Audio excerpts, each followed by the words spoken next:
2. Hi, guys. Welcome to the Chelsea Skidmore Show. I'm here today with two guests, Joanne Baron and D.W. Brown of the Baron Brown Studio, which is an acting school in Santa Monica. They are both actors, writers, directors, and acting coaches as well. How was that intro?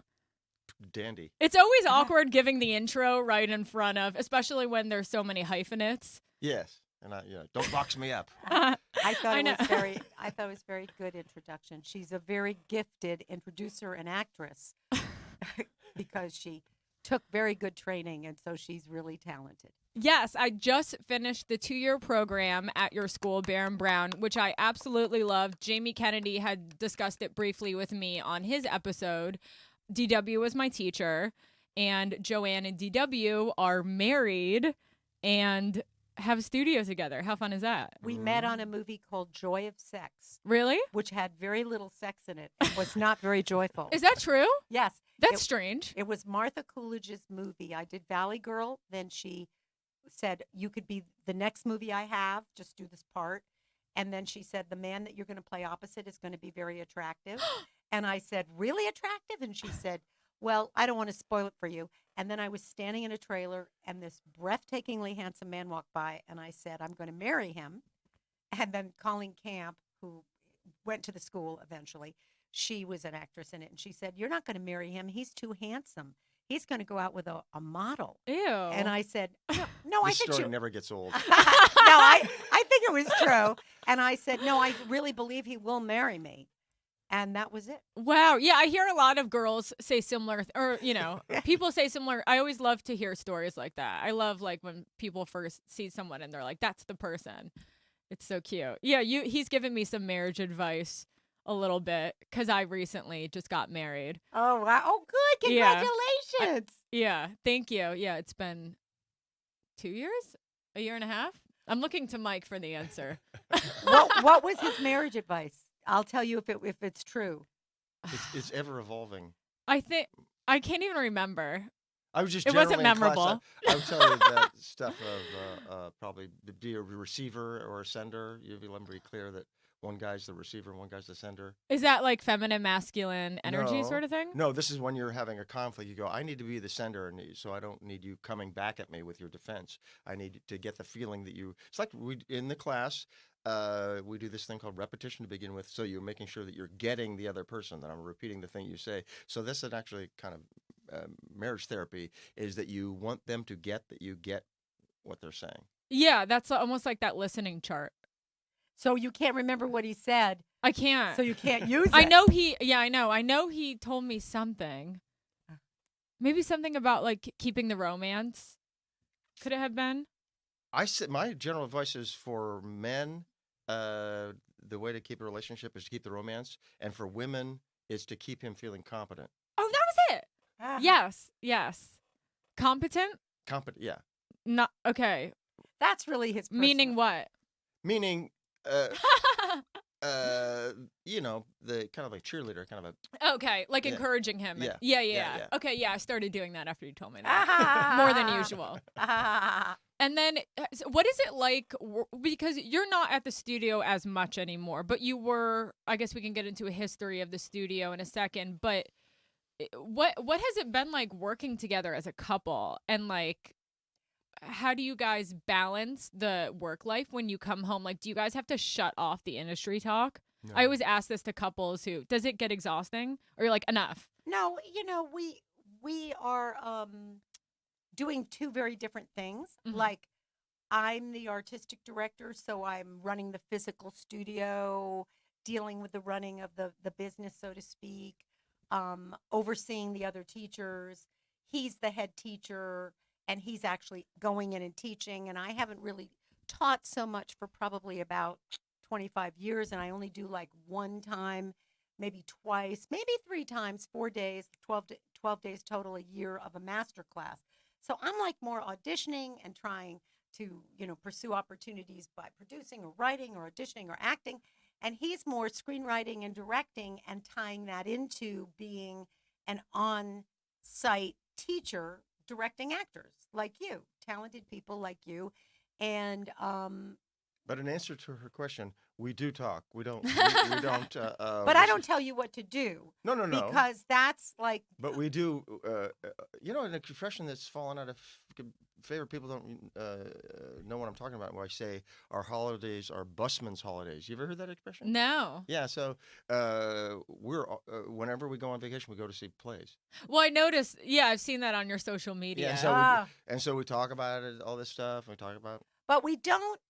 At school have conflicts like people who have jobs together that they sometimes say like, oh, I don't want to work with my husband, because I learned that it was important in a marriage that he be able to have complete autonomy as co-owner of the school and run his class. So I don't walk on that. I allow, that separation. So he has his independence and autonomy, and he does actually have a different kind of approach. And then all the other teachers and I were sort of in a artistic directorship with me, sort of, going through work with them or training teachers. So he's a brilliant teacher. He's a director. He's a writer. I don't, oversee him. Mm-hmm. And he's my husband. And I don't think that works out. I don't think it works out to tell. Maybe it would for somebody, but not in our case, for me to tell him what to do. Yeah, because you guys do such separate stuff, essentially. There's no crossover, really. Well, it's the same thing, but I'm not bossing him around. Okay, good. I don't say to him, hey, what are you doing in your class? Do it this way. But another teacher, I could say, hey, you know what? I think this would work good. I'll give you an example. All the people in our school turn in scene lists every time people are doing scenes. He doesn't give me a scene list. Nice. He makes his own scenes. So that's the difference. When they give me a scene list, I go over it with them. I coach them. I mentor them. I only would do that if he asked me. If he said, hey, what's a good scene for this girl? You worked with her in the master class. Mm-hmm. So I want to get a little bit of a brief backstory for each of you before you met with your own acting experience, and maybe just, feel free to get into some childhood trauma, whatever, whoever wants. And just kind of and then what brought you to, wanting to open your own studio, and maybe some early acting history, whoever.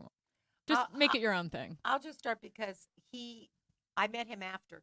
I was an actress, and I was, singing with Sissy Houston, Whitney Houston's mom, and I was doing singing with a few funny comments, and touring, and I was on Broadway, and I was in shows like Eyes of Lord Mars with Faye Dunaway. After I had studied with this guy, Bill Esper Studio in New York, the offshoot of the neighborhood playhouse. And he would come and see me, my acting teacher, which is really unusual. And he was very much excited that I was going to become a star. And I even was on a show that he saw before he ever met me called The Making of a Star with this guy, Tom Snyder, who you're way too young to know was ever a talk show host. But long story short, I didn't like it when I didn't work. I became miserable. So I went to Bill Esper and said, I really need to do something with my life besides be an actress. And he was like, don't do it. You're going to be a star and make me famous. And I said, Bill, I really, really can't, take not having a place to be, not having any money. Sometimes I work, sometimes I don't. And he said, no. I don't want you to be a teacher. You are going to be a star. So I talked him into letting me watch class. So for 1 year, I watched class. And then he gave me two people. David Longinati, a lawyer, and Suzanne Von Schack, who's still acting, a hand model, maybe a foot model. I don't know. She was 7 feet tall. And he told me, huge. Look at her on Instagram. She's an Amazonian. And he said, you can teach them for a whole year, and I'll look at you do their final scene at the end. And he came and he saw their final scene after a year, and he said, you know what? I think you have a lot of talent for teaching. And I'm disappointed that, it's worked out this way. And he let me teach. And the first year that I taught, I was immediately successful. Acting is so hard. And comedy, which I have so much respect for, is so grueling and so much mastery and so many years of putting in so much. But for some reason, God, the universe, I taught. And the one time I taught, everybody ended up in that first class. Not everybody, but a lot of people with an Emmy. Wow. And they'd never acted before. So I then became a famous teacher overnight. And then when I came out here to do a pilot, Lovers and Other Strangers, as an actress, and then The Joy of Sex, which was this not sexy teenage musical movie, he was opposite me. And then we became a couple. And then he wanted to be in the acting class because, Meg Lieberman from CBS, the casting director, put together a whole group of people, including herself. And he was like, hey, I want to take that class. And I was like, people are going to think we're dating, and that's how I met you. And I don't want them to think that I hit on like a guy in the class. He's like, no. You got to let me be in class. So he took class. And after he took class. How was he? He was very difficult to teach. He wouldn't listen Really? to anything I said. That's so funny. He would listen to anything I said.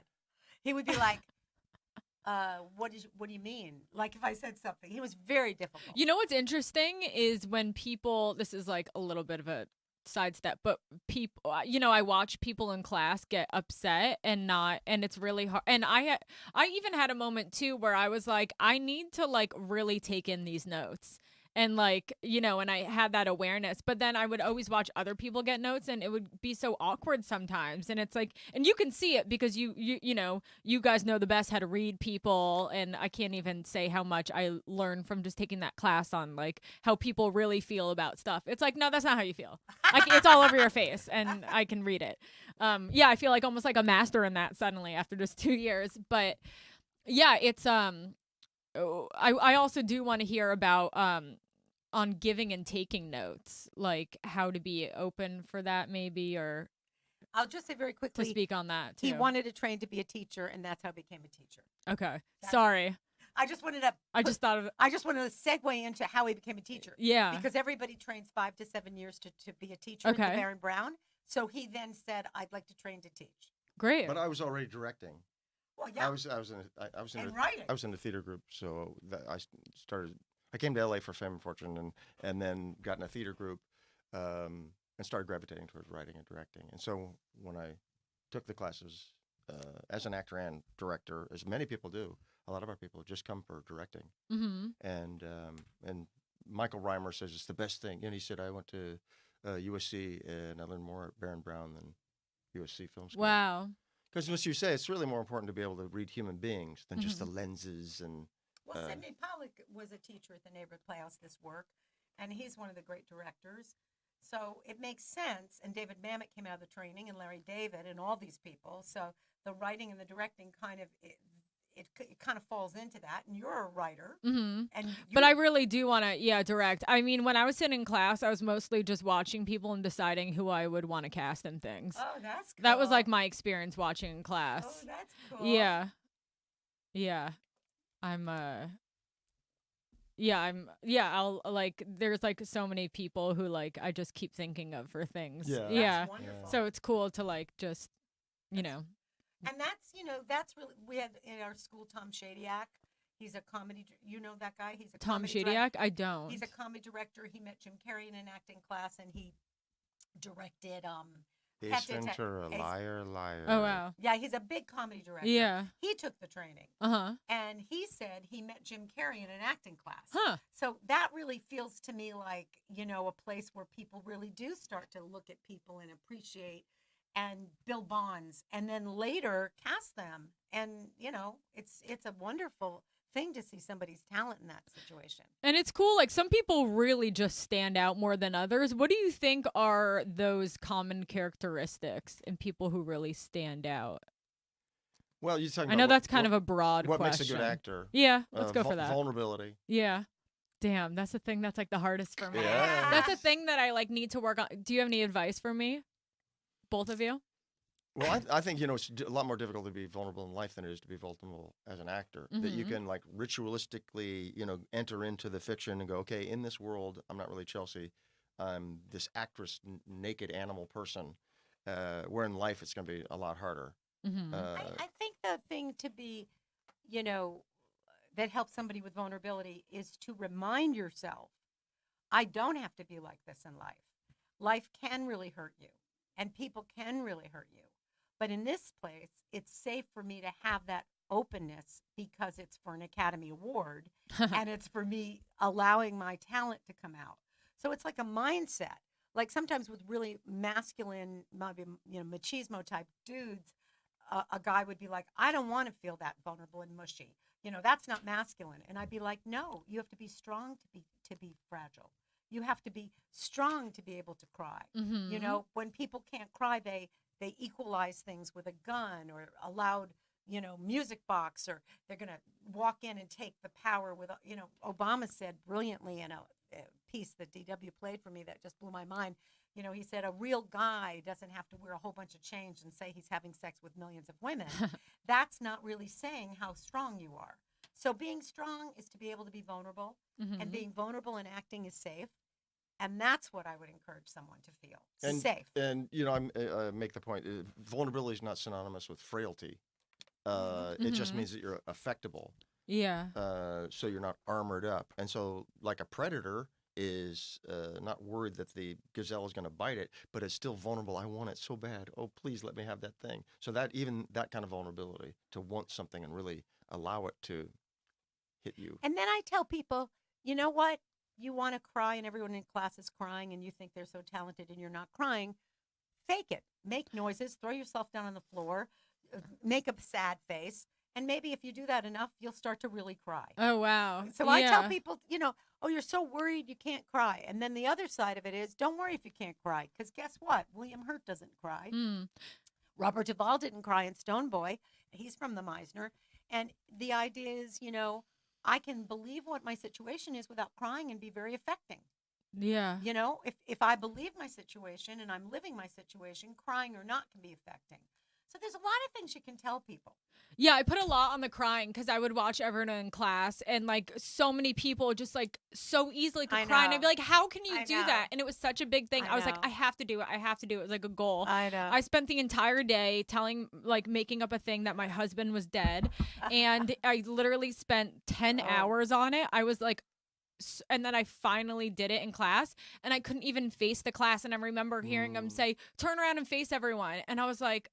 Because my back was to everyone, because I didn't want to cry in front of people. Because that's like a, you know, totally. in child, you know, I don't want to cry. I don't want to look weak. It's synonymous with weakness, yeah. Yes, I know it's, but I hear what you guys are saying, but still, like, how do you, like, flip that switch and really just get over it? Well, you get a certain amount of approval for having your feelings publicly in an imaginary situation. People are like, oh, that was so good. You were wonderful. And it starts to flip your definition of what is acceptable, attractive, and excellent. And you start to kind of be like third eye in the back of your head. Hey, when I'm really fragile, I'm really attractive. Yeah. I'm not weak and mushy and impotent. I'm powerful and strong enough to cry. You know, people can't feel their feelings, so they act them out violently, verbally. It takes a strong person to feel what they're feeling and not do something bad with it. So you get a rebrand it. Rebrand it. Yeah. Rebrand it. And if you can rebrand it, your whole thing can turn. And if it turns, you start to get relaxed with it and accepting with it. And, you know, like when I was on Joy of Sex, the movie that I met DW on, I remember I was supposed to cry in a scene and I was like freaking out because I wasn't crying. And I was like, but I always cried in class. And I can't cry now. So this whole thing of pressuring yourself, it's very, you know, it's like, oh, I have to have an orgasm. Oh, I have to get to a result. Oh, I have to be successful. Oh, I have to be famous. Oh, this date has to go well. Anything you do that you put that sword over your head. So you have to really take the result out and say, whatever happens. So there's a lot of little things you can work on. I love that. Those are all really good. Yeah, I like that. What about like unplugging that sort of like from your brain into your emotions? Am I saying that right? The more primitive stuff. Yeah. What about like that was like something else? I'm selfishly using this for myself right now. That was like another thing that I struggled with, like not being in my head and like.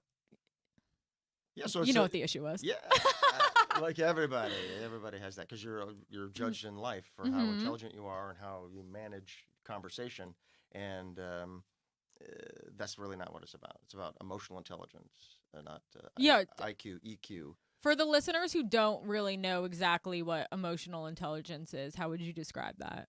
Well, you said it pretty easily. I can read what's coming off another person. We have cells in our head that are devoted to it, where it's like a very essential thing that a Homo sapien can read whether another Homo sapien that's approaching them is angry or happy. So we have it's in our biology to pick up on it, but our society so emphasizes the way you present yourself intellectually and linguistically that you devalue that. So it's just a recovery process. Why children can be like phenomenal actors and emotional savants. They can like read what's really going on in an emotional environment, and it's a good survival skill, to recover, because you can people say, "Oh, I'm fine, everything's okay," and just like you say, no, it's not okay. This person could be dangerous, or person could be really upset with me, and if I can remedy that now, I won't get fired, or I'll heal my romantic relationship or whatever, because I'm feeling and trusting my gut. And so that's what the practice is. If you remember, the mantra is, what are they doing? How do I feel about it? Not what are they doing? What do I make of it? How do I come back with some sort of witty retort, or make my intellectual point? That's another piece of marital advice. Says you may win the fight and lose the war. Yeah, so you've won this fight, and now you've alienated your partner, and they don't want to have anything to do with you. But you won that intellectual battle, didn't you? Yeah, right. So it's how do I feel? And so what I'll tell you guys when you come to the class, you just walk around asking yourself how you feel about things and not expecting an answer. I like that, because if you can box it up, then that really isn't it. We think and name in one world, we live and feel in another. So where you really live is where you're feeling, and just go, how do I feel about the way these people are talking? How do I feel about the way they design this room? And you just make that a practice, and then you're just, again, like putting blood into that part of your brain and reemphasizing. And when people are really very mature and very put together and very adult, sometimes they came from background. The father's an alcoholic, and they had to be the nurse. Okay, and Not the nurse, but just like, hello. And that control was required of you to be holding yourself together. Mm-hmm. So underneath that is this very beautiful, messy, fragile, emotional person that when you let that control down, so, I might say to somebody, sometimes it happens with men, but it could happen with a woman. You're so put together, you're so controlled, you're so stiff. Get on the ground and crawl around and make baby sounds. Now, that might sound like, oh my God, this acting class is like be a tree. Not really. It's the improvisational work and it's the interpretive work of Sanford Meisner. That's not part of the work, but animal exercises and behavioral exercises that are nonverbal that make somebody reduced to a feeling. Like repetition could be papa, papa, boo boo, boo boo, and you're repeating the way children do, and now you can't be intellectual. So there's a lot of ways to bring someone back to their babiness, their virginal birth. I'm Christian, and one of the reasons I like Christianity is they said you could start again.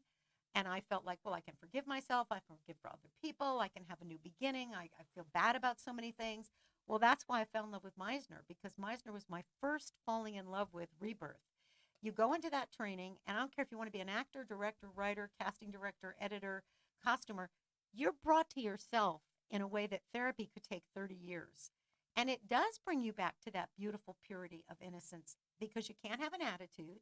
You can't rise above the other person. Mm-hmm. You can't block out your experience of reacting. So there's something exquisite about finding a place to be free where you won't be judged or fired or broken up with. So I really think that first year of Meisner is like the most joyful thing. And just the rediscovery, rebirth, it's like divine to me. Mm-hmm. And I think anybody, no matter how controlled, no matter how tough, no matter how shut down, I think most people, unless it's totally chemical, and even if it's chemical, many brilliantly talented people are on antidepressants and all kinds of medication. You can still find a key to open the window and door to your fragile, vulnerable, virginal baby self. You can still get back to that boo-boo place where it's not your mind and it's not your fear and it's not your control. It's just your innocent, free expression. Where you're like honestly reacting. Yep. Sort of. Yep. And you get so much kudos for being true that's fun. It begins to be fun instead of embarrassing. Mm-hmm. Yeah. And the whole thing of like when people, a lot of people growing up are like really free and, march to the beat of their own drum, don't really care what people say. And then I think when people hit puberty, probably they start getting, really self-conscious, caring about what other people think. And I hear what you guys say about like, getting back to that like baby childhood, like, reactiveness, but also like that other like child energy of not really caring, that's sort of a similar, right? Yes. Mhm. Yes. You don't Do you, care. I mean, I always like constantly, I'm like, damn, like I was so much cooler when I was like in middle school and like truly did not care. I was so free and like, you know, and I'm always like trying to get back to that person who like didn't give a fuck. So is there anything sort of different with advice to getting back to that kind of place It's what in performance? well, it's what you're saying. The practice. Okay. You can want it all you want. You know, I think about that. Like the Brene Brown, the power of Mm-hmm. vulnerability, and all this stuff. I say, oh, that's great to want and talk about and desire, but you've been so conditioned. They put you in a classroom, and if you got upset, they go, don't cause trouble. So you go, okay, so I have to be a better liar and cut myself off from my feelings and be a good little dutiful child, and that's what I get rewarded for. And so that gets over and over emphasized, that you get rewarded for disconnecting and not being responsive. So you have to practice. It's just like you'd practice. It's not natural to do yoga. It's Mhm. not natural to do aerobics. You just have to willfully practice working to be free. Mm. And you get used to it. It's like anything. What's unnatural becomes natural. Mm-hmm. You know, the more you do it. And that's why when people are like, oh, I don't want to watch other people work, I'm like, but don't you understand? It's going to make you clear about what the work is contextually. It's going to make you feel better about yourself because everybody makes the same, Yeah, and you'll always problems. learn something. I don't get why people Right. are like that. Well, people have, the world is so interesting. People are like, why can't I be in privates? And I'm like, because you wouldn't sing in a shower and really learn how your voice sounded. You don't want to be in isolation. You want to be in relation to other people. And God help you when you get on a set. I mean, I said I cried so easily in class. I was like hysterical all the time. And then all of a sudden I get in front of, the Joy Sex and it's like, okay, this scene, the teacher is bawling. And I'm like, I'm on the set and I don't think that was a scene you were in. And I was like, Martha, I'm not crying. She goes, well, we can use the drops. I'm like, no, I don't want drops. I'm going to make myself cry, and I'm like driving myself crazy and they only have so many takes. So, I think that the more you do it, the more you assign less weirdness to it and the more free you get and the more you associate it with crying is a feeling that is as beautiful as joy. It's part of me. Mm-hmm. What about when you guys coach people for auditions and then they get the part? Do a lot of people freak out? Like, what am I going to do without you there? So then they likely have like on-set coaching for like every scene. Like, how does that It's work? not on set, and very few directors really? are happy with In their having- trailer? Yeah, in their trailer, I've done that, but mostly at the house or at the studio. We'll break down the script. Joanne does that extensively. I don't Yeah, know, let's get into you some of wanna- the people that you wanna guys name coach names, and but yeah, let's. Joanne just did it, We're here to name drop. Well, I mean, I don't really do anything anymore, so much teaching or coaching as I am out there in the rigorous, rejecting, humiliating life of auditioning, acting, writing my life story, starting as a fledgling beginner, crawling through stand-up, just learned how to write one joke, and I've been doing it for 6 months. I just learned how to write one joke. But I do still coach some people. So I did just fly to New York, and I did just coach Halle Berry. To name a few. to the first movie she had to star in and direct at the same time. And as a matter of fact, I coached her, and I sat in a room with her for 12 hours, and I only went to the bathroom twice. And that was because she was so busy directing and had so many things to do in that position that she had not yet approached the part, and they were starting to shoot, and I had to go off the plane to her house, coach her through the whole script, work with her on it. But, when I'm working with someone like Halle Berry, and there's very few people, Leslie Mann, whoever, Who these else? people don't need me. To me, they don't need me. Like, they could teach me things as an actress. I wish they were coaching me. So I don't really think I add that much. But I think, they, of course, say that I am very helpful to them. I don't think they'd pay me if they thought it wasn't worth it.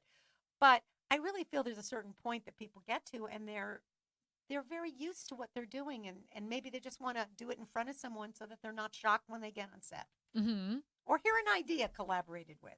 Yeah. But I normally don't coach people like, you normally don't. That would be like those people that I had been coaching for years prior. you know, Robin Wright, maybe. I was going to do something for Mariska. But contemporarily, I don't really do it too often. And people don't want to do it because I have a price that then when they hear at the school, they say, I don't want to do it with her. She's too much money. For students or For anybody. Oh, I but just try to make it unattractive. Don't they just get the studio to pay for it?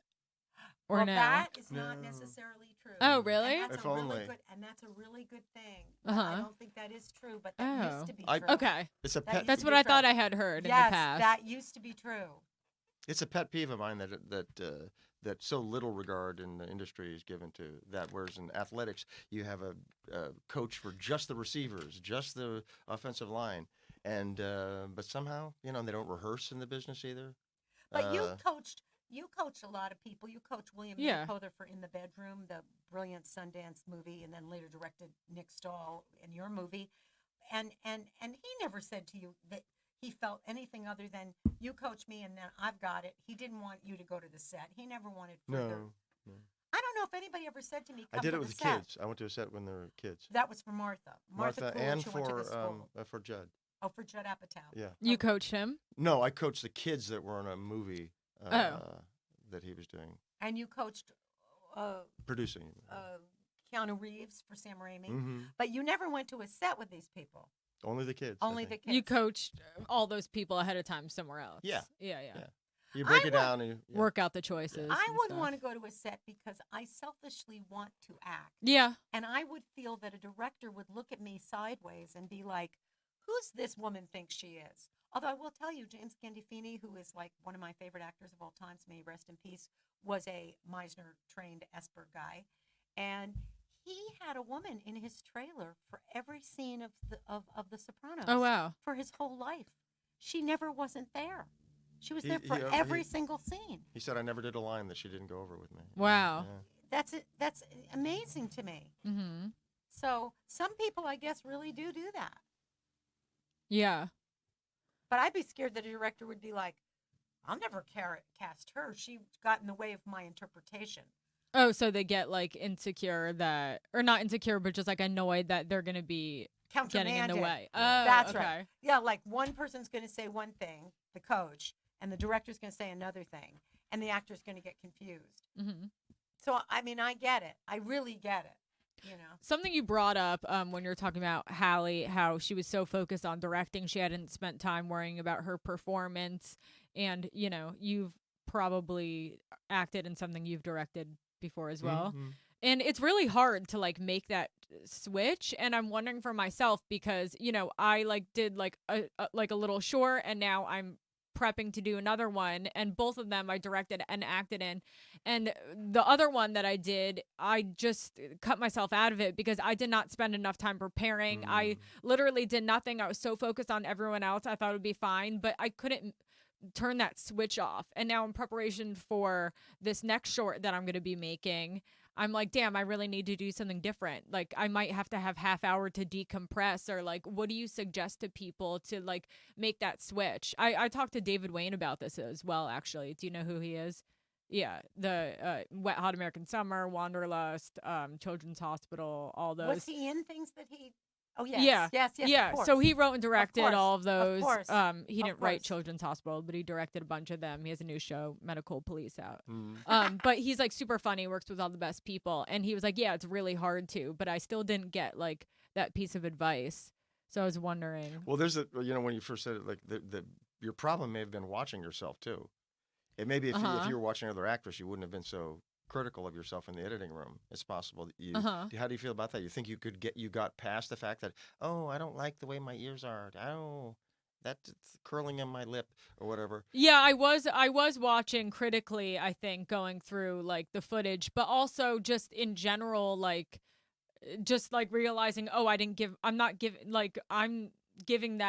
directing everyone else, like, but there's no one for me. And then like just making that switch, I just felt like disconnected. But when you watch yourself, you really felt you gave yourself a fair judgment of if. Well, I hate watching myself. That's what I'm saying. So yeah. As you watch it, maybe that could have contaminated. Maybe you were too hard on yourself. Exactly. Maybe you were actually kind of wonderful, but you couldn't get over the fact that.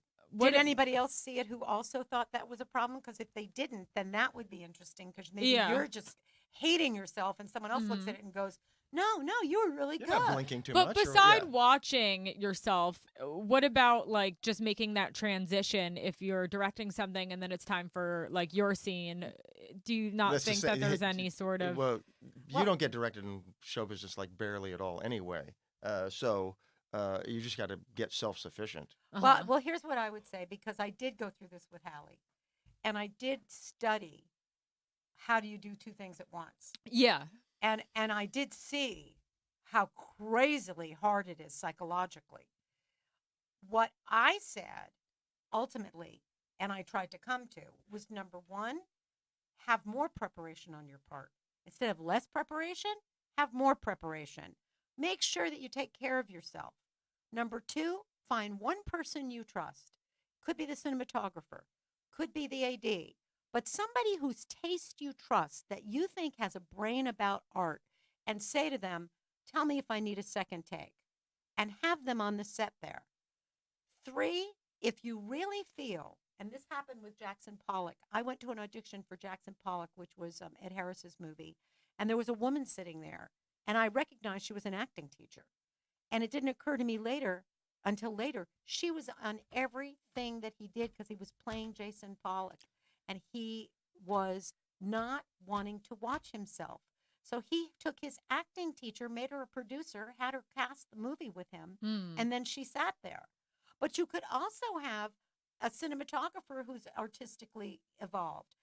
But I say prepare really hard in your role. Have someone else watching you, and take a moment in between each thing you're doing directing to say, everybody, I'll be in character. Don't say one word to me about anything else. I'll be back in a second. And make a psychological and physiological move back and forth. That's the only thing I could think of that I tried to do and suggest recently to help someone who is having exactly what you just said. Exactly. And then afterward, they'd be like, I don't know if I even did that well. Yeah. I'm going to jump around all over the place. What do you guys think about the movies this year? What are some that you really liked? Well, I'm just over the moon over the last movie I saw. I think it's the best movie since Gravity, 1917. I know. I haven't seen that yet. Everyone's talking about how good it is. I love Jojo Rabbit. I thought it was so funny and audacious and emotional and vulnerable and brilliant. And then I love Little Women and Marriage Story. But I have to say, I said to him, because I'm really not a director and I don't want to be a director. And everybody's always like, but you're a famous teacher. And I'm like, that doesn't mean I want to be a director. I know the Meisner work. I don't want to direct. I've never wanted to. I like to act. I like to be with the family, like directed, not be the director. So I always have to say to him, can you explain to me about this movie certain aspects that made it excellent? So I didn't understand what made 1917 brilliant until he explained it to me. Don't you see this? And then afterwards, like a person going to a museum who doesn't know what the paintings are except by the color. Oh, I like blue. Or I like, oh, no. This is why this painting is extraordinary. He explained it to me. And now I realize maybe it's exactly, not maybe, I'm sure it's right. I defer to his expertise. That 1917 is a masterpiece, which is different than a beautifully done film or a gripping acting story, but a masterpiece in its totality.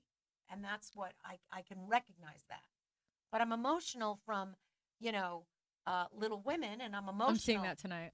Well, I thought Little Women was so fabulous and so beautiful, and I think you're going to really love it. What about Parasite? We liked it. It's a little on the bizarro side. We're not. I loved it. Yeah? It was my favorite. Everyone loved it. It was my favorite. We like a movie called Shoplifters. Yeah, I saw it. We feel Shoplifters has some similar themes. Totally. And we thought it was more accessible in a connected kind of identifiable emotional relatedness. Parasite became more abstract and more extreme and more satirical. And people just flip for it, and it's going to win the Academy Awards. But I just didn't. Our student he produced Judy. So Renee. Oh, I loved it. I thought she was incredible. Yeah. She was incredible. I was really blown away by an her. alumni, and he Oh, produced wow. it. So that makes me very excited. Oh, that's cool. Yeah, that's very cool. Yeah. I'm very happy for him. What I thought was interesting about Parasite is that there was like 3 different tone shifts. Which is like really hard to accomplish. I thought think. it was wild and zany. Yeah. And for me, wild and zany may just be a little bit, I love funny and I love odd, but I guess I think odd is, Margot at the wedding where. Or Jojo Rabbit. It's odd. That's Well, very odd. Jojo Rabbit is odd, but I did have a moment when it started. What is Hitler doing? But then I just got into it and I was like, oh my God, this is brilliant. Yeah. But people love Parasite. It's going to win. It's going to maybe win in several categories. Definitely, 100%. Yeah, everybody loves it. You won't hear people not like it. But I try not to voice unpopular opinions too much because I don't want to be a judge because I'm an actress. I'm like you. I feel vulnerable. I go up. I judge myself harshly. I, have fear. I don't like to tell somebody. It's so hard to do anything. More props to you that you even tried. Yeah. That you even got up there and you made something. So I don't like to be too much of a judge because people like, you're a famous teacher. Your word is this or that. I don't like to go that far. So I just say, for me, this is what resonated. And I can identify acting and what is excellent about it. I could tell you that. But I try not to come down like a hammer on people. Damn, I need to be more like that. Well, I came to that after I got unpopular reactions from people. Oh, really? I mean, I'm much older than you. I'm old enough to be either your mother or grandmother. And so, Not grandmother. Okay, mom. And so it just feels like, you learn things along the way. You make mistakes in life and you learn this isn't the right thing I did the right way. Yeah, what are some big lessons you guys have learned in being in this industry? Tips for other people? Well, I'm very hard on myself and I'm, nearly suicidal if I don't get a part. So I would advise people not to. Does that still affect you? Terribly. I have mixed up being accepted and loved with acting in a deeply disturbed way. And the therapy I've invested in, I mean, literally like 40 years of it, for my particular background, tragically, has not rooted that out. But anybody that is healthy enough to separate the craft of acting from the experience of being accepted and loved and can separate those two things and understand that it is a profession no different than other professions. You cannot take it personally. You do your best. Create things if people won't hire you. Don't make your life miserable because you feel you haven't been accepted in the in crowd. That can be done by a lot of people, even though they may struggle with the momentary disappointments. I think I'm an exceptionally take it hard person due to my psychiatric travails, but it's not helpful. It's not helpful to get the next job done if you feel that bad. It's really better to be resilient and just brush yourself off and say, on to the next. And so, I mean, my advice to anybody is do everything you can to make yourself feel good. Throw out your sides after an audition, which I never listened to. Stop calling people and saying, did they call? Don't go to bed at night thinking about how you screwed it up. Really try just to improve your skill and like yourself. Yeah. Do you get in your car and you're just like, No, I sometimes when I see self-tapes, I'm like, I did it the best I could and it was excellent. And they still didn't take me. So for me, it's a head trip. Not if I just oh yeah, I see why they cast her. It's worse sometimes, but that tape was the best one and they said it was. Why didn't I get it? I can't quite figure out, It's impossible. You never will. You never figure will. it out. So it's Never. why even try? Never. And I think And it's always going to go to their fucking friend. Sorry to curse, but right? But rejection, and D.W. Said this about the girl who invented Spanx, that the father tell that because that's a powerful thing. Yes, tell us. This is a gal who was selling faxes out of her trunk, she said. So she was not born to wealth, and she became wealthiest woman under 30 or, at a certain age. She's a billionaire. And she said she owes it all to her dad, who celebrated rejection. He celebrated it? rejection. Yeah. So he would say, I've never heard that. Yeah. So he would go, you're going to go audition for the musical. He goes, Dad, I can't sing. You're going in there. So she'd come out and go, Dad, it was terrible. And he'd high five her. She learned that every time she got a no on a printing machine or a fax machine, for whatever reason, it's just a successful endeavor. It's a positive. And she turned that in her head in a way that made her so damn resilient that when people said, you can't sell Spanx, are you psycho? She was like, you said no. On to the next. Wow. Yeah. And she became a billionaire because her thinking was not stay in bed for a week. They didn't want me for NCSI. I'm going to kill myself. I could have been a Marine. And, I could have shot a gun and I would have seen Mark Harmon and now I'm through. Yeah. That kind of thinking decimates you. And we come from fragile backgrounds, artists. We came into the imaginary world because maybe the real world was so painful. You're going to drag all that bad feeling in. It's not going to keep the playing field clear for your talent. Mm-hmm. So talent to me is not really just God gave it to you or the universe gave it to you. It's the tenaciousness to want something and the ability to pursue it without interfering with yourself. Like most things that take you down, mostly, aren't just the outside forces, it's the inside forces. Mm-hmm. Getting in your own way. Big time. And people don't realize that. They don't realize when they say, I didn't know anybody, I wasn't pretty enough, they don't know. You know what? There's a lot of people who had nothing. Oprah had nothing. She peed in an outhouse. You can tell those stories. Why did those people get so tenacious? Somehow they carved through the impossibility. So everybody's got their corner of impossibility. Mm-hmm. One of the most untalented people in my mind, which was why I never tell anybody not to act, that really had trouble acting, I said, you're so robotic and you're mechanical. Why don't you try writing?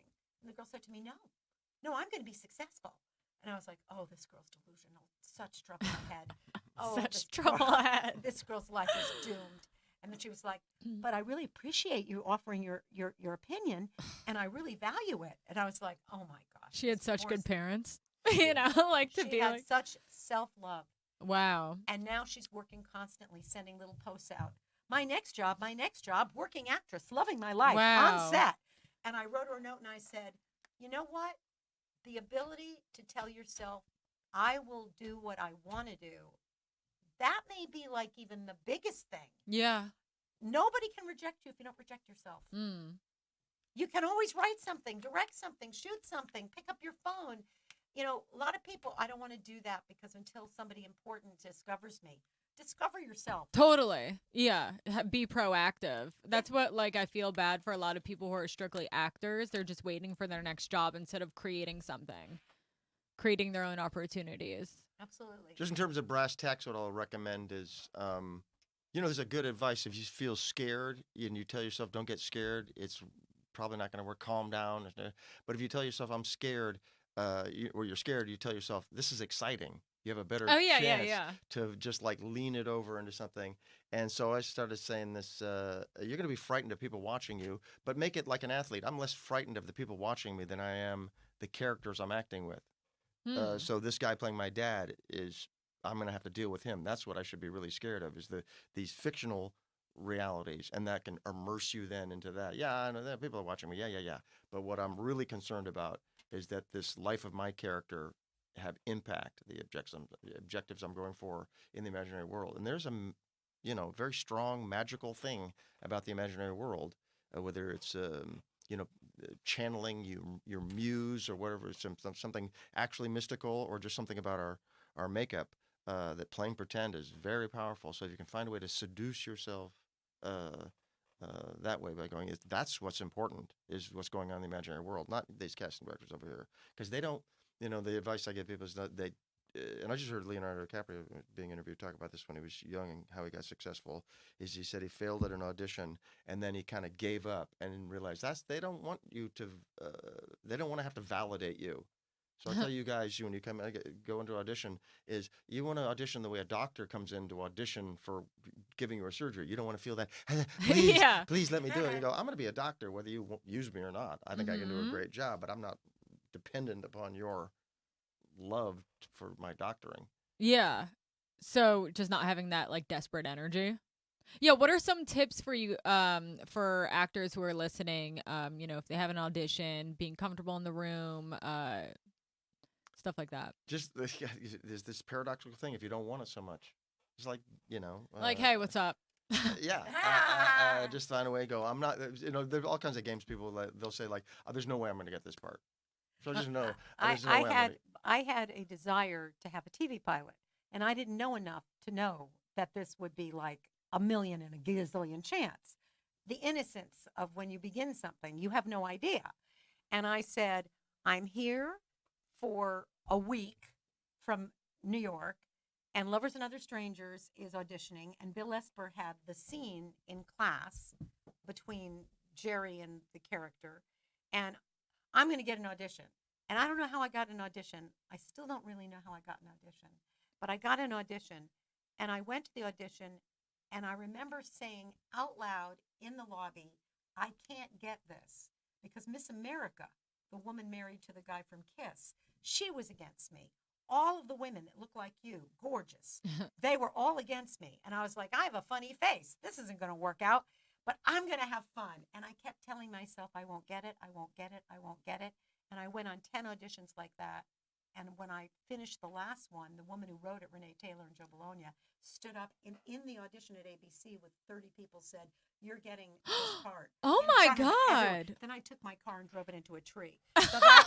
So that explains that I still didn't have self-worth. Wait, but right before, when you're in the room before going in, you're That's saying, right. I'm not going to get it. I'm not going to get it. Over But and over isn't again. that like, wouldn't that set you Self-defeating. up to feel small? You know what? I say do what works for you. Okay. I don't feel like I don't feel like I'm entitled to be successful. I have like a particular psychic background Right. with, violence and with Uh-huh. crazy parenting and with sibling, competition. Yeah. So I have to tell myself, don't worry, you're not going to be successful. It'll all work out. And then I have to go in with none of that fear that it will go that way. Somebody else I've heard say 100 times, I go in and I say, I'm going to get it. I'm going to get it. No one else can have it. And that works for them. Yeah. I say work with your own mentals. That makes problems. sense. We're talking about Renee Zellweger. She said Yeah. she never would have gotten Jerry Maguire if she thought there was a chance she was going to get it. Oh, I heard her on a podcast talking about it, and Yeah. I loved her so much more when I heard her talking about it. She said she couldn't believe she got this audition at this whatever studio it was at. That's Julia Roberts. And that she was riding in a convertible with the windows down, laughing the entire way there in like the best of spirits, and just like, this is like ridiculous. I'm going to meet Tom Cruise. Like, okay. And she was like, the wind was blowing my hair like all over the place, and I was just laughing my way into the office because I was like, this is. But she had that like small town adorable tech, like, like, oh, this isn't like. And look I what wish I had that out. and look what happened to her. This is this is a good life lesson. She went through something where she was not accepted for a period of time. She got out of favor. People judged her. Yeah. She felt terribly The past rejected. 7 years, or And is she, it? yep, and she felt very humiliated. And even now, when she won the Golden Globe, she openly said, I have been more or less rejected for a long time. And my representative said to me, screw it, Renee, just do your work. So she went through a head trip. Just like everybody in life has, like marriage, like anything, like raising a kid, your health, life, family. You're going to go through ups and downs. And the key is to find who you are in it and speak to yourself in ways that is full of love and helps you, rise. And that's knowing who you are. So for me, it might be you're not going to get it, takes the pressure off. And for someone else, that would be self-defeating. But you just sort of have to lock into who you are and what your vulnerabilities are. Mm-hmm. DW? Yeah, that's what I say, Anything else? Just be good. Be really good. Practice enough, and then you go, I'm in it for the acting. And again, I don't need these people to validate me. I'm going to willing I to pay suffer. or do whatever I need. $5 to people to let me try to practice comedy. If you told at me that Mike's? I'd be so, Yeah. if you told me at this age, middle-aged woman going to places and saying, can I give you $5 because I need to practice? Uh-huh. I mean, the mentality of that may not apply in everything in my life, but it should. You should always say, I love what I'm doing and I'm doing it to do it. Has it been humbling for you? Humbling. Humbling. Humbling. I know. Humbling. Oh my God. Humbling. And when I sit down and they go, you're a funny person, but you don't have an act. And then I say, what's an act? Oh, because you were probably just going up and talking, right? And like telling funny stories. I thought I was doing something. Yeah. And they'd be like, you need to tell a joke. This is joke oriented. A guy told her, you can't be shielding your eyes from the What? lights. Oh, yeah. I think you had something going, but I couldn't see you because you were covering your eyes. I know. They're very bright on stage. And then another guy said, Did you hear anyone laugh? Because you were talking over when they laughed, and that's not good. If they do laugh, be happy and be quiet for a minute. Yeah. I mean, almost everything backwards. Almost everything. Everything. Mm-hmm. But you know what? I really love learning. I've always wanted to be a student. I'd like to be in an acting class. I like to learn things. I like to be directed. So it's humbling in exactly the way that I kind of like it. But it's humbling. But I don't have a prideful attitude, so it does. I'm weird that way. I've never been like, you embarrass me. I'm more like, okay, so I don't know what I'm doing. I'll learn. And you tried stand up too? Oh, years and years ago. This thing. Not recently? No, recently in New York, she went to one of these Yeah. things, and what was it, New Year's Day or something like they were like very loose, these guys, and then Three people. Yeah, and so sometimes I went up and told the story. How was it? Were you I just- nervous? No, because I tell stories in class. It Yeah, that's wasn't true. really that funny. It was extremely entertaining and full of self-confidence and grace and poise because he's a brilliant speaker. So of course it was entertaining, but he didn't like have a punchline or anything. Right, you were just talking. Like a and they were monologist, like, where's this you going? know, yeah. But I did meet a girl who was an intern or does something on some comedy show, and I said to her, "Could you write a joke for me?" Yeah. So that was the thing. Uh-huh. She wrote me a joke. So then How was it? Well, I thought it was funny. Yeah. So it was one joke or two jokes, and then I said, "Okay, I'll pay you for a joke." And then somebody sent me a note saying how to write jokes, a book. But I love learning. I like learning things. I would love to learn more. I wish I could go back to college, and I'd like to be in an acting class. I like. Really? I would. I Huh. really love to be with people and learn. Yeah. I like that. I've always liked that. That's my happiest thing is being in a group, being part of a family, being directed. I like that. You know, I wouldn't have been a teacher if I had had the level of success that, Bill Esper had aimed for. Mm-hmm. I wouldn't have taught, but there's, a plan in the universe, and the school has people that are gifted and beautiful like you that have come out of it. So it's really been a blessing in the world. Why were you guys drawn to the Meisner technique out of the other techniques?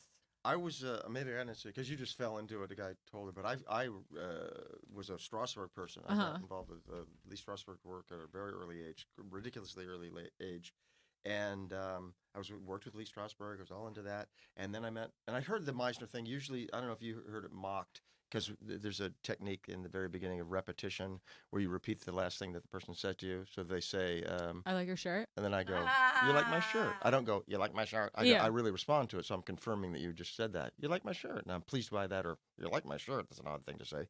But I don't have to make up dialogue, so I'm just confirming. And so I'd heard about that technique, and it usually was mocked. You know that acting technique where you repeat?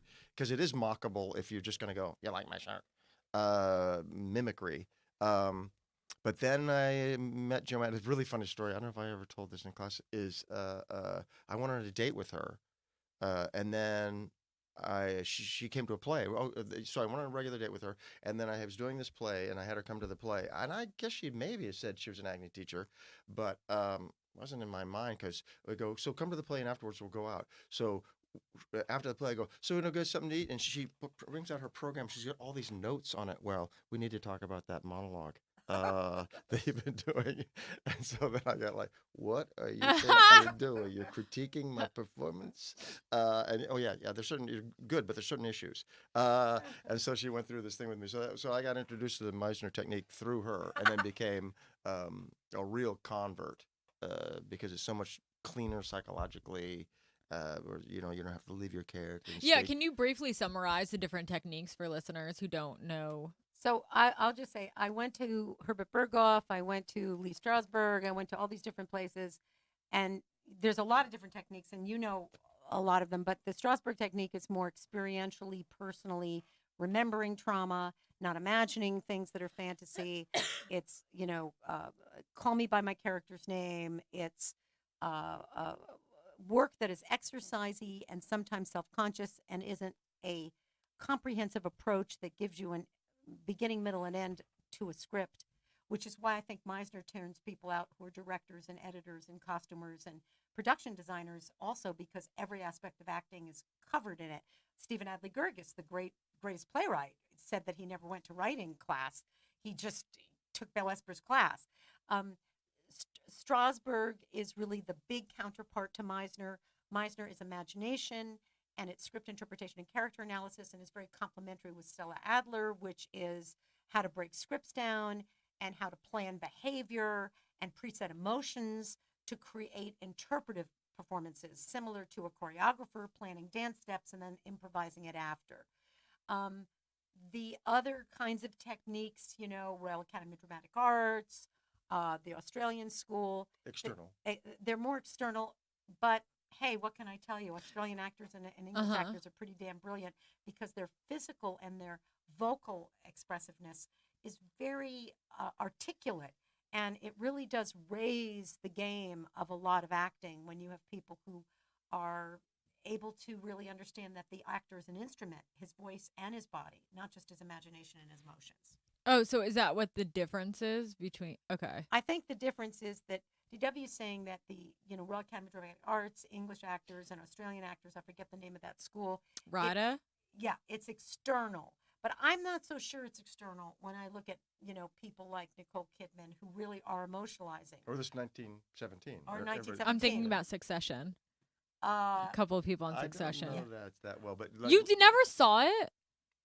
You're talking about the dad who's the Brian Cox. Brian Cox. But I was also thinking about the guy woman who who plays Shiv and the guy who plays Tom, but I don't know what their names are. But they're very good. One of them just won the Critics' Choice He Award. played the Mr. Darcy. Yeah.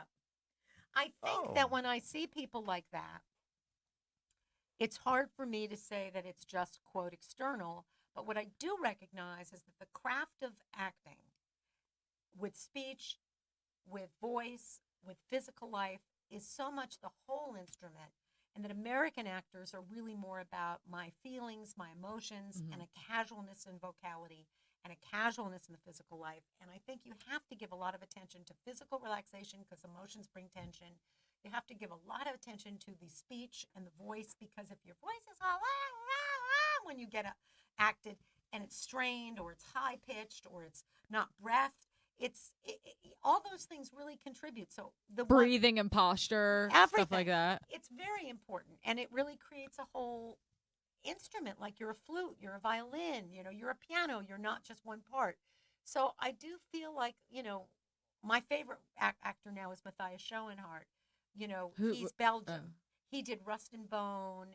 He did Mustang was the most recent. Mustang is the most recent. But what's the name of the movie that is the classic that he did? Far from the Madding Crowd. Far from the Madding Crowd. He's one of the great. I told him when I met him, you're like the Brando. You're like the Belgian Brando. He liked that. But he really is quite brilliant, and I think he's got an amalgam of kind of like an American and English. He's got like method. And method is mistaken for Strasburg, but it's really Meisner. It's anything that's updated Stanislavski. It's method if it's you living with your imagination and your emotions. But if you could live with your imagination and your emotions in a healthy way, which I think is Meisner, not Strasburg, and in a powerful way that didn't interfere with your voice and your physical life, I think the whole instrument sings. Like Kathy Bates, who's up for the Academy Award now. And Sam Rockwell and Allison Janney. All these people are, out of the Meisner. And I think that they show a lot of what that can be in developing characters and a variety of characters.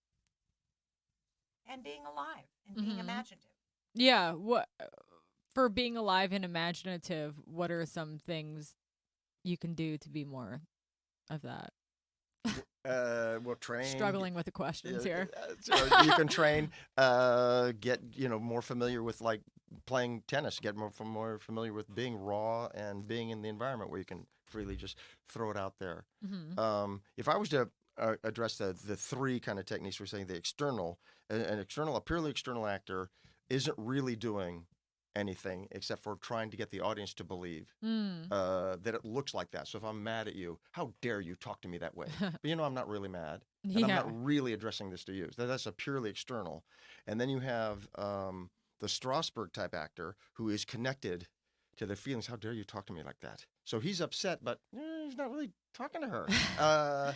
Right. It's like all about them. Yeah. So narcissistic. they have genuine feeling, And film may favor that because then they'll cut to you biting your lip and they'll believe, oh, there's this emotional So was that connection. Kristen Stewart? That's who I like automatically just thought of. That's right. Yeah. Just always like. Yeah, so she's got this feeling, but it isn't being directed. And that what we go for and would even say maybe somebody who's trained externally bridges this by going, yeah, but I'm really trying to get an objective. So I'm really in this moment connecting you, this person you are, and I'm trying to get you. It's not okay for you to do this. How dare you talk to me that way? And I'm now like really in the moment. I got scared. I'm really in the moment trying to live this in the total now, and only you can give me the fear in your eyes or the thing that I need in the moment, that I'm going to be reassured that I'm getting closer to my objective. So if you're an external, you may be trained external and then learn this technique a lot. Most of good acting does come together and in the same place, especially certainly film acting. Not on stage. We still see stage performances that are extremely external, where you go, he's not really going through any experience at all. But in film, But a great actor like Brando could be on stage and do the same performance and then do it in a film.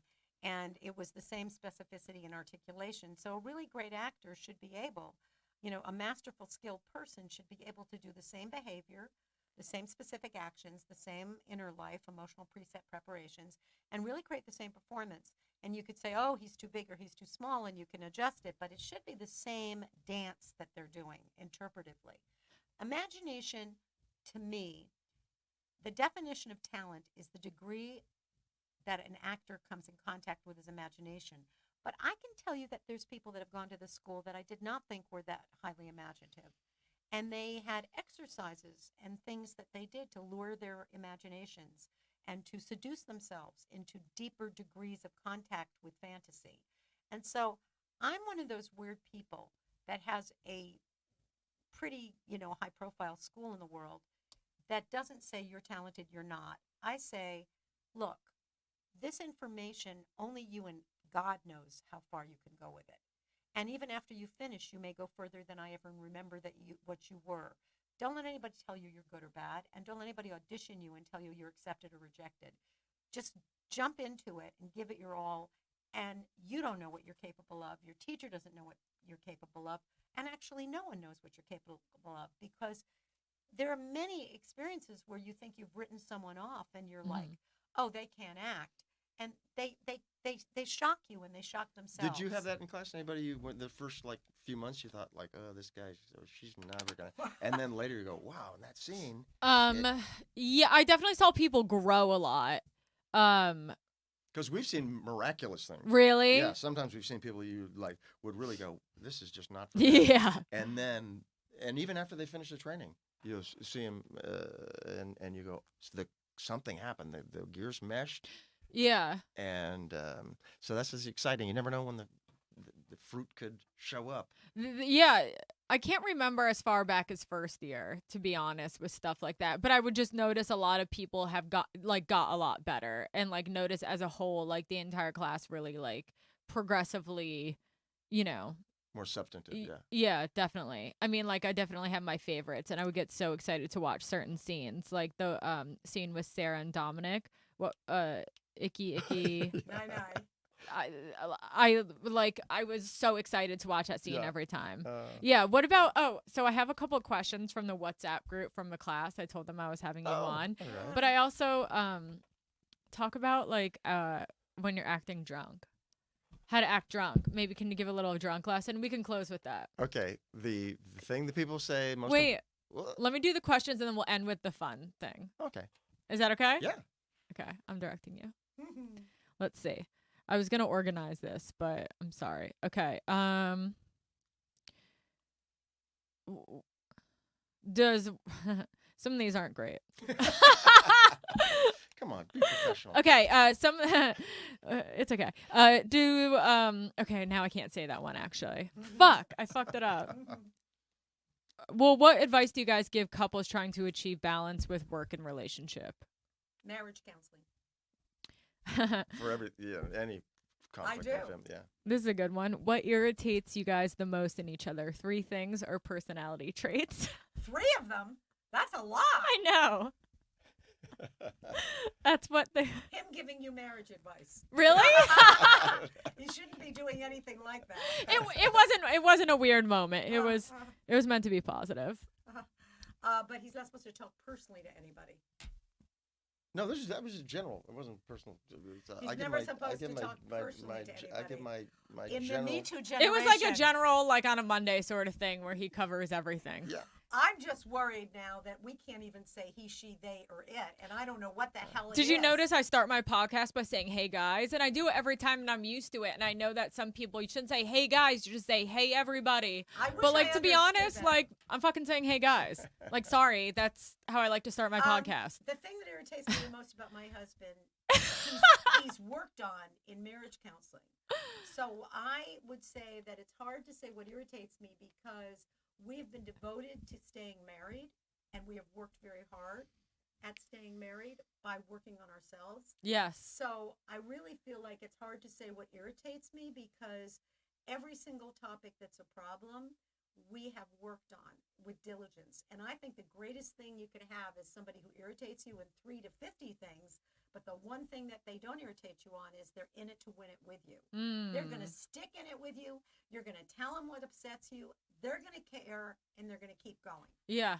We're in couples therapy too. I love it. Already. And that's going to make But we like it. We really want to grow together and learn how And to that communicate better. And we you're get gonna mad stay at married. we get mad at he sees me as his mom. I see him as my dad. Normal. So like it's like Normal. hysterical stuff. Yeah. Like, is this really about like you not helping Yeah. me with cleaning, or Yeah. am I your mom? Yeah. And And it's like, stop blaming me for like what she did to And the fact you. that you both enjoy working on it means that your marriage is important and important enough to make the issue less important than the marriage staying important. That's it. When people say, what's your secret? You've been married 34 years, 35 years. 34. I say, there is no secret. I could have been divorced just like you. The secret is I decided not to leave. Yeah. That's my secret. I decided to stay. How's that for a big secret? I think a lot of people, especially with dating, I always see people are always trying to find something wrong with the other person. And it's like, or they find one thing and they go, that's the thing I was waiting to see. Now I have a reason to they're leave. looking for something specifically. Yeah. Here's another one. Method versus Meisner. Do best actors use both techniques? Method is known to be Strasburg in a confusion in the world. All methods that use imagination and personal emotion are method. Stanislavski. They're Stanislavski. So really, Meisner and Strasburg and Stella, all those three they're all method acting. But if you say Strasburg or Meisner, which is what that question really means to be saying, you can answer that. I just kind of did. Yeah, I feel like these are a little bit of a revisit. Yeah, and this one was what you were briefly talking about. If you play the same character on stage and in a movie, what adjustments do you do to your acting, things you pay more attention to? I wouldn't do anything different if I was Marlon Brando doing Office Descending and then I did it on a movie, except for if they said smaller or bigger. I mean, it's the same character. Volume. That's not a big adjustment. Yeah. I mean, So if like you do a play, you have to do an English accent, or a movie, you'd have to do an English accent. You do a theater, and so you're not mic'd. You got to just be a loud person instead of using the British but accent. still the same articulation same in your accent, performance, yeah. still the same behavior, still the same emotional point of view. I think you'd have a big problem if you start changing interpretation. I don't think people know what acting is. They don't know what it is to break down Reacting? behavior.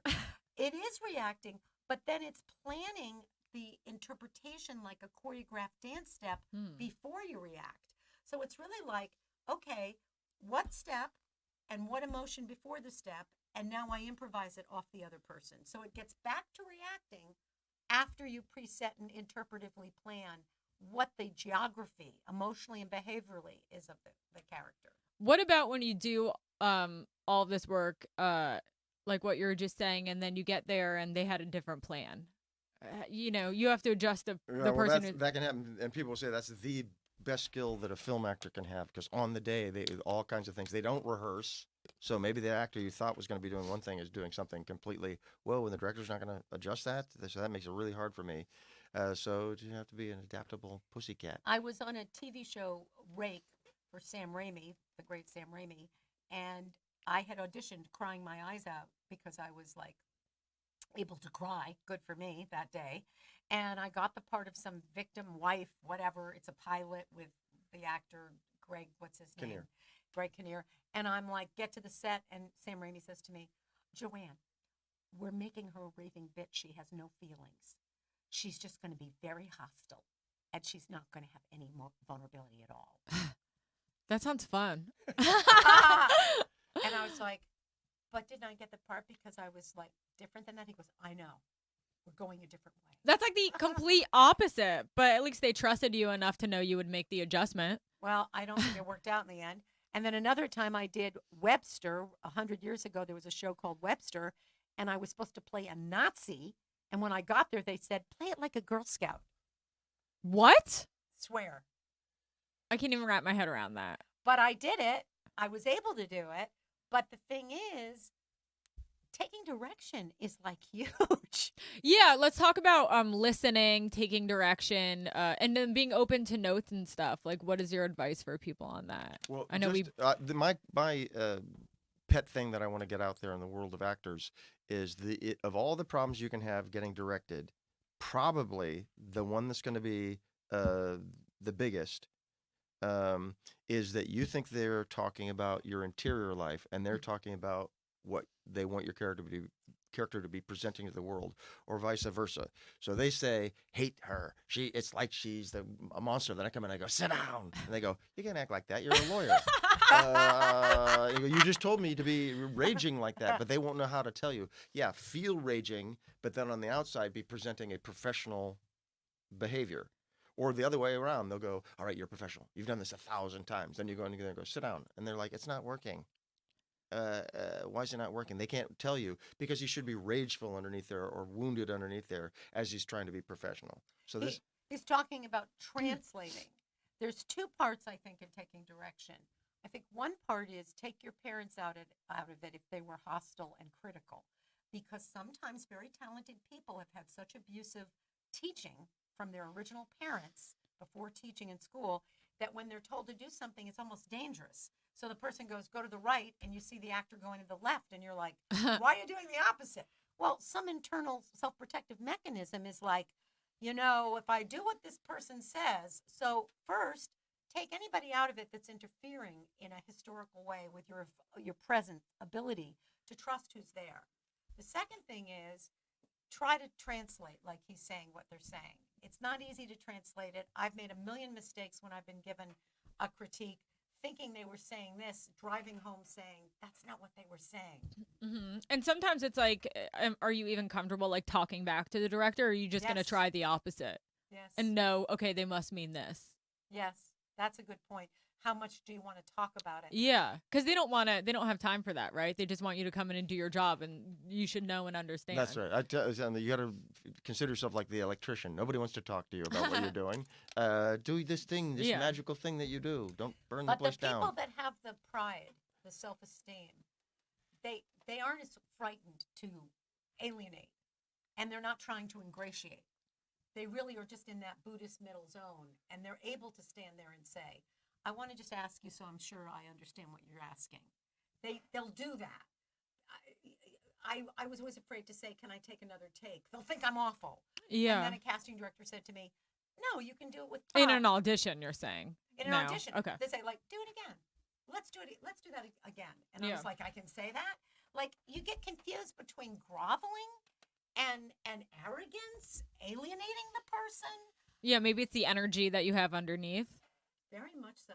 I think there are people, and I always envy them. I remember there was one girl, her name was Kelly Dunn. Kelly Dunn, if you ever hear this podcast, come and call me. She had like 13 people in her family. She was Irish Catholic. She seemed sane. We used to say in class, I love my family. I love my life. I was like, oh my God, this girl's disturbed. Everyone hated her. They were like, oh, Kelly, you're such a raving bitch, telling people that. She was a happy person, and she was a brilliant actress, and we couldn't figure it out. Yeah, and what was it? She was really happy. Her mom gave love to every 13, or she was somebody in that family. Someone's fucked. Something. Of course, obviously. But she was able to have that unusual background where she could handle things because she had an orientation in the world that worked. Like having your head on straight is more than your talent because it can make whatever talent you have rise. Having your head on backwards That's a problem because you could be brilliantly talented, and we've seen that. And then the person kind of sabotages themselves.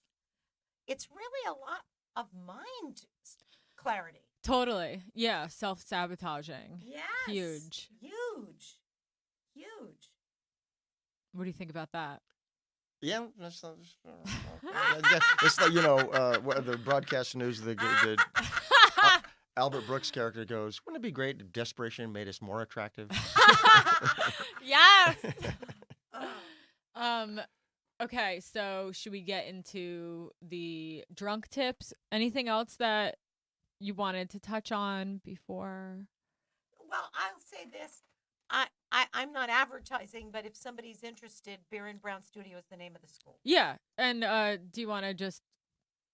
Okay, it's a 2-year program. Little touch on that. There's a 6-week intensive. You can have an introduction. There's a class that starts in the fall. That's 2 times a week. 6 weeks is 3 times a week. There's character interpretation, and script analysis. That's like scene study. There's audition class. There's a master class that I have in February that's just monologues. And, there's a variety of things to explore at the school. And you just call up the school and you meet with them. You don't audition. We don't believe in judging people's talents before they've been given the skill or this particular skill and from our school. And they interview and you kind of just get a sense of them and we get a sense of you and we see what is appropriate. And I can't recommend the training enough. It completely changed my life. It truly I'm sure everyone comes out saying that. It changed me on stage so much. I got so much better and I just stopped thinking about myself and was able to just connect with the audience and I just I don't get in my, sometimes you get in your head and I just I pretty much just that all just went away. And it, and just with listening so much more and, I love that. empathy. I mean, I feel like a sociopath saying I learned empathy, but I did in a different, you understand. Oh, totally. Yeah. Yeah, it's amazing. Totally. There's this guy who's a genius futurist. His name is Harari. Wrote a book called *Sapiens*, and I heard him talking, and he was saying everybody in the future is going to have to stay in school because the future's developing so fast that you can't learn a trade and then just expect to practice it. So you have to constantly be in school, and the best skill you could have is emotional intelligence. And he said, and I don't know how to tell you how to get it.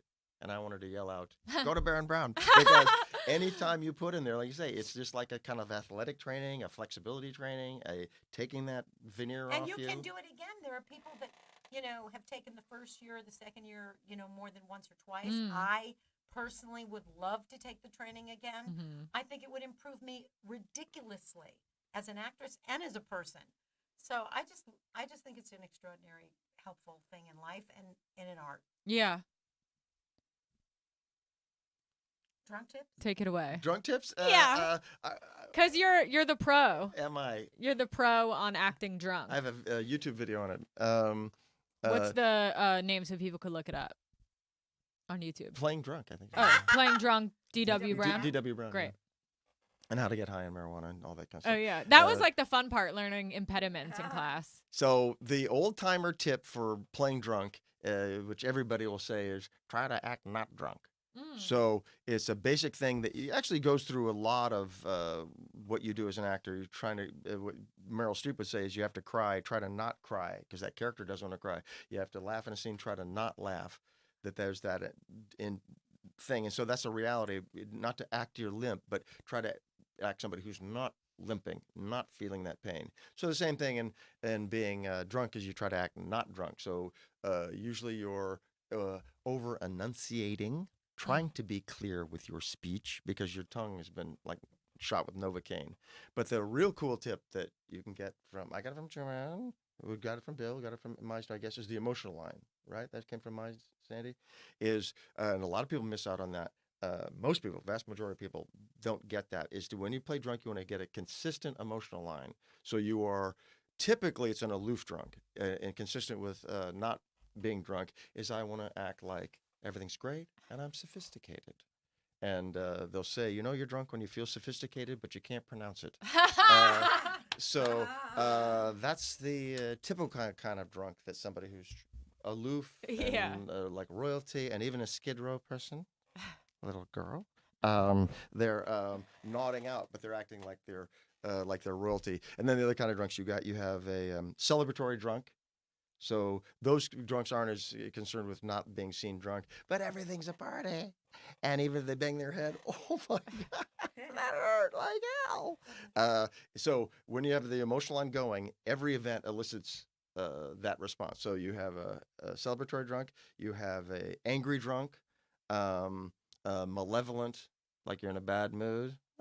Yeah, I should have danced to your tune.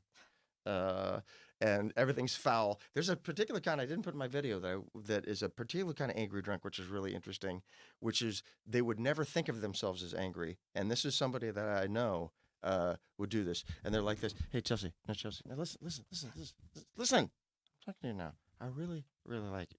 I'm serious. And it's a kind of like... Is that called the annoying drunk? It's annoying, but I would put them in the category of an angry drunk, but they don't think they're angry. But they're like... controlling. I saw this guy give money to a waiter. There's your money. And it was like, you pig. That's all you're about is your money. And it was like he like a wildly over generous tip, but it was so foul the way he did it. There's your money. Hey, you did a good job. Like why? And then the last one's the maudlin drunk with somebody who's over sentimental. And it could be something real. I'm never going to see her again. Or just anything. Oh, these bottles. Stupid. So that's the main thing is try to not be not drunk and to hook into emotional line. And then when you play that emotional line, to stay with it, and you can do a transformation from a celebratory drunk into a maudlin drunk.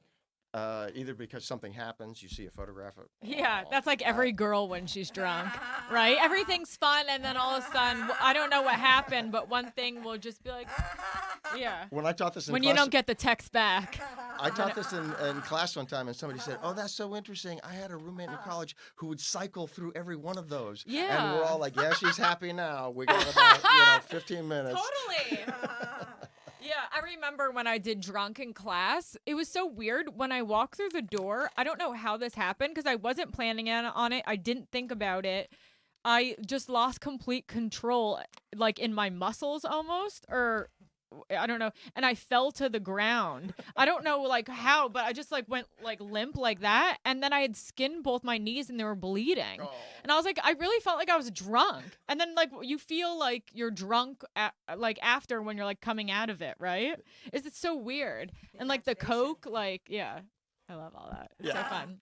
Well, you know that in real life that people are getting, they get high, they get before they even stick the needle in their vein, they can see their, what the oxytocin or whatever that thing is going up in their system because it's cognitive psychology. That when you do these behaviors, you actually will, like the placebo effect. Yeah. You think there's a painkiller, and you're actually your body produces that. That's the real magic of acting. Like children can do it, and like so if you really believe, you really jump in to play, pretend, your body starts going, oh, this really is your reality.